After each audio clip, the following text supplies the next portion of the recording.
O conceito de desenho universal, ele está ligado à concepção. Então, quando você, profissional, cria algo, espaço, objetos, esse espaço, esse objeto, ele precisa ser utilizado tanto para pessoa com deficiência quanto por pessoas sem uma deficiência.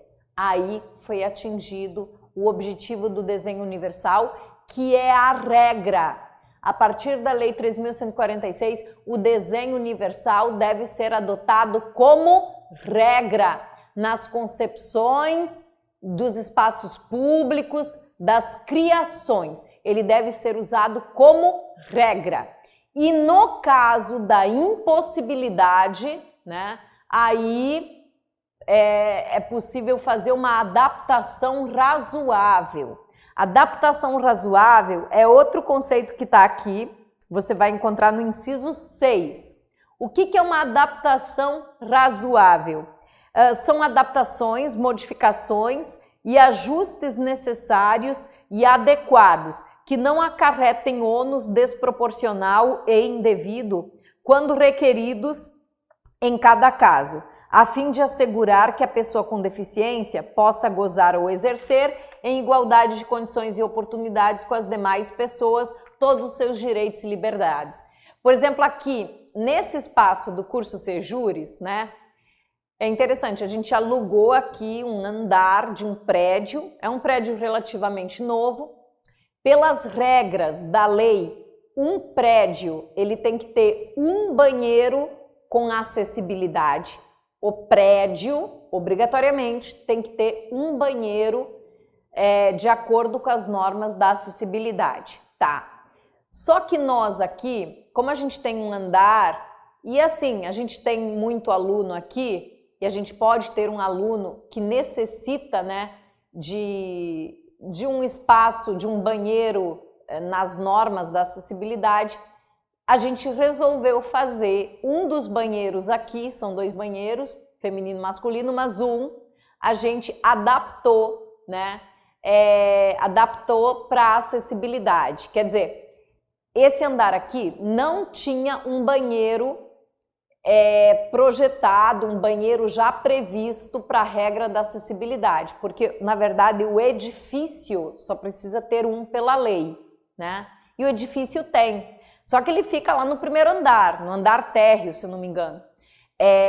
E a gente queria um nosso aqui. Só que os nossos banheiros do nosso andar, eles não eram, não seguiam a padronização da acessibilidade. O que a gente fez?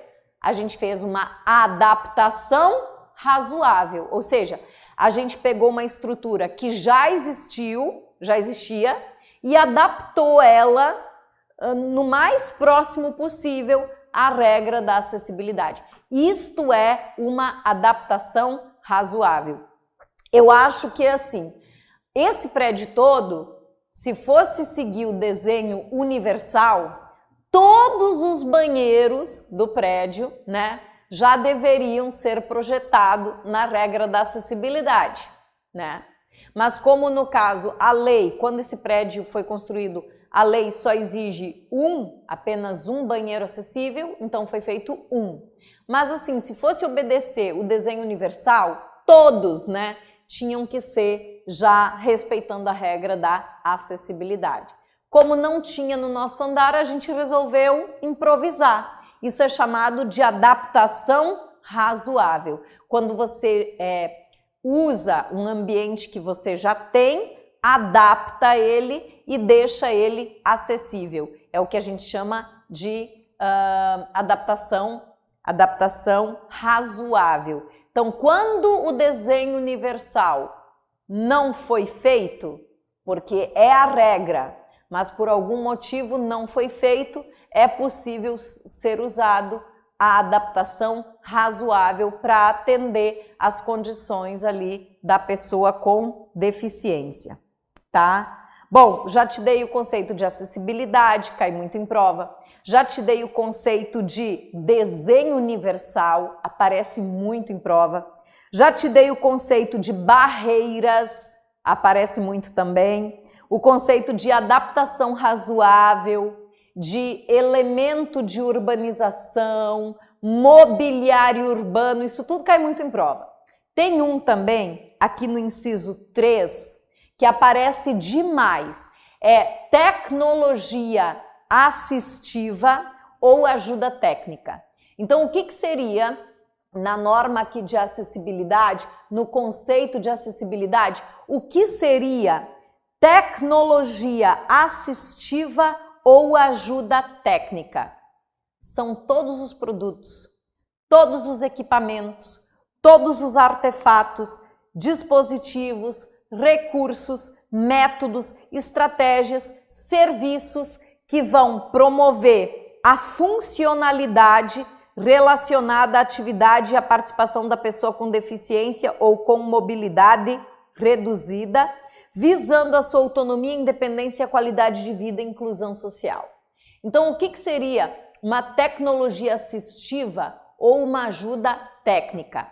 Bom, você pode entender como todo equipamento, todo produto, todo artefato, todo método, toda estratégia que ajuda uma pessoa com deficiência ou uma pessoa com mobilidade reduzida a exercer aquela funcionalidade que a pessoa não tem ou que tem deficiente. Vamos a um exemplo. Eu não tenho movimento nas minhas pernas, então eu vou fazer uso de uma ajuda técnica, uma cadeira de rodas.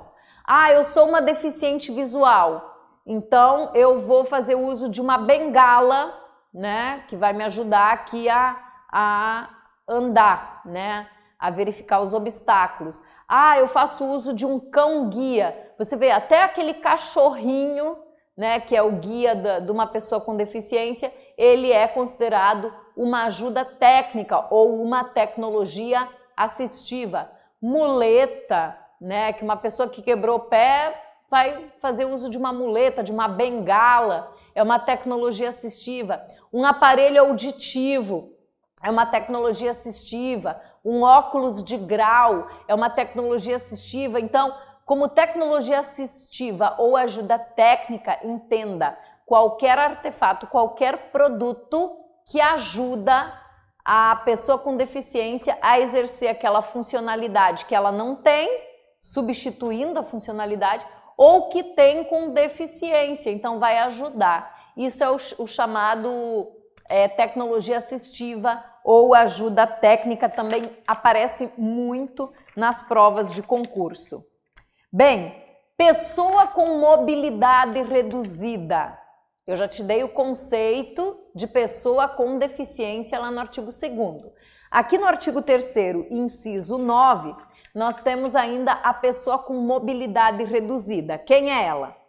Aquela que tenha, por qualquer motivo, uma dificuldade de movimentação permanente ou temporária, gerando redução efetiva da mobilidade, da flexibilidade, da coordenação motora, da percepção, incluindo nesse contexto idoso, gestante, lactante, pessoa com criança de colo e obeso. Então, assim, como pessoa com mobilidade reduzida, você logo associa uma pessoa que está com dificuldade na locomoção, dificuldade no movimento, provavelmente porque essa pessoa se machucou, né? Ela se machucou, não é um impedimento de longo prazo, tá? Ela vai se recuperar, ela vai recuperar o movimento, né? Quebrei o pé, quebrei a perna, dei mau jeito na coluna, né? Mas assim, vou recuperar. É o exemplo de pessoa com mobilidade reduzida. E nesse conceito também estão incluídos idosos, né? Obesos também, pessoa com criança de colo, gestante, lactante, a mãe que está amamentando, são pessoas consideradas de mobilidade reduzida. É interessante que nesse conceito você não pode confundir com pessoa com deficiência, lembra? Pessoa com deficiência, pessoa que tem impedimento de longo prazo, pode ser de natureza física, tá? E aí você não pode confundir com a pessoa com mobilidade reduzida, porque esta tem um impedimento, pode ser físico, mas não é de longo prazo. É de curto ou médio prazo. Isso se você pensa numa pessoa que está machucada. Agora, tem pessoa com mobilidade reduzida, com dificuldade na movimentação, de forma permanente, que ele disse aqui, ele usou a palavra permanente ou temporária. De forma, então ele tem uma dificuldade no movimento de forma permanente, mas ele não é uma pessoa com deficiência. Me dá um exemplo de uma pessoa com mobilidade reduzida que vai ter dificuldade na movimentação e é de forma permanente. Quem seria essa pessoa? O idoso. Porque a pessoa idosa, né, ela vai ter lógico, tirando se é um vovô atleta. Se é um vovô atleta, ele vai super bem. Mas você sabe que com a idade, né, a pessoa passa a ter, uma pessoa idosa, acima de 60 anos, ela passa a ter já uma mobilidade reduzida, né? E é de forma permanente, porque não tem como você voltar a ser novo ou deixar de ser idoso, né? Então é o exemplo de uma pessoa com mobilidade reduzida de forma permanente, porque normalmente ela é de forma temporária, né? Ou seja, a pessoa vai sair da situação que ela está, ela vai recuperar a lesão na perna, ela vai ter o bebê, né? A gestante, ela vai ter o bebê e aí ela vai deixar de ser mobilidade reduzida, principalmente depois da lactação, ela volta à vida normal. Uma pessoa obesa pode vir a emagrecer, agora o idoso nunca deixará de ser idoso, né? Enquanto viver, né? Depois no inciso 10, nós temos residências inclusivas, que aí você não pode confundir com moradia para a vida independente da pessoa com deficiência, tá? São conceitos bem aproximados, tem que ter cuidado.